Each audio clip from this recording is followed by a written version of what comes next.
Gandang araw sa lahat.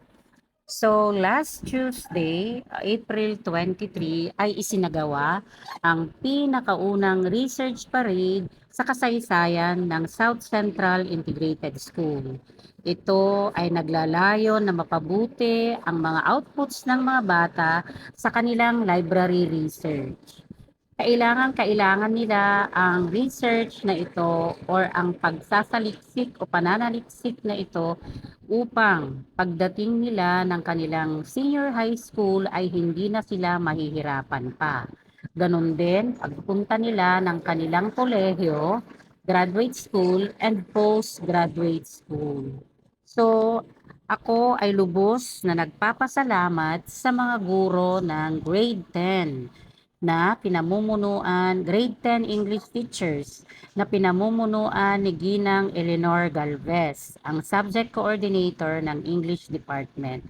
So maraming salamat din kay Ma'am Jo R. Acosta na kasakasama niya sa pagtuturo ng library research.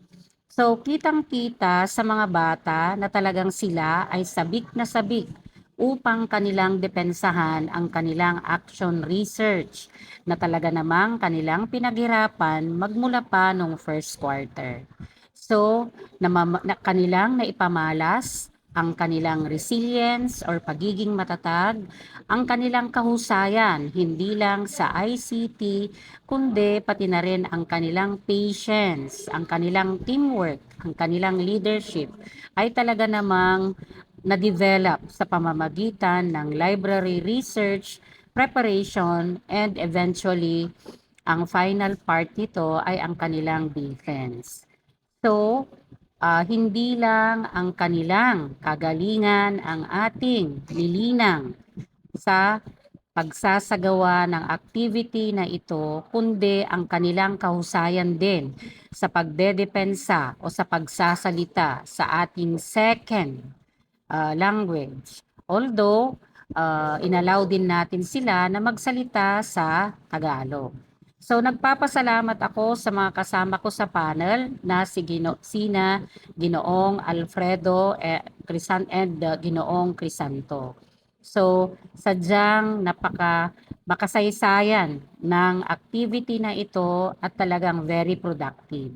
So sa lahat ng tumulong ng mga English at Filipino teachers, kagaya ni Ma'am Bridget, Ma'am Judy Gakayan, Ma'am Meli sa Filipino, maraming salamat.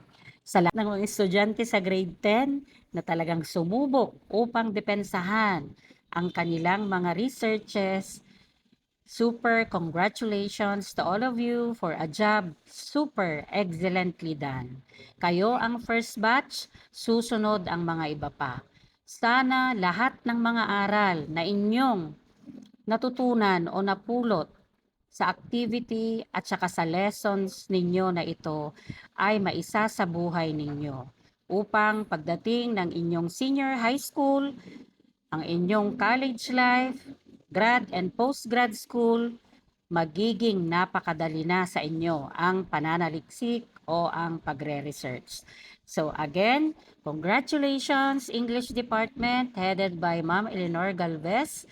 Congratulations grade 10 learners for your very successful research defense. Mabuhay kayong lahat, grade 10.